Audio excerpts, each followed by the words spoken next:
13 yoshli bolakay onasini tug'ilgan kunida o'z joniga qasd qiladi va o'sha bolakay onasiga xat qoldirib ketadi. Xatda shunday so'zlar yozilgan edi: jonim onam, sizni tug'ilgan kuningizda xursand qilish uchun o'z jonimga qasd qildim.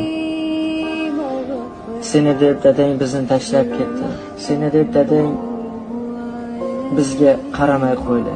Seni deb ko'chada uysiz qoldik deb har doim gapiraverardingiz.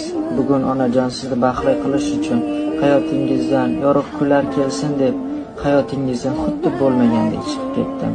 Siz hamisha aytardingiz, men senga mehr to'la ko'z bilan qarolmayman, yaxshi ko'ra olmayman. Dunyodagi eng yaxshi onasiz, onajon, jonim onam. Jannatlarda meni yaxshi ko'rib, quchoqlab o'pasiz degan umiddaman.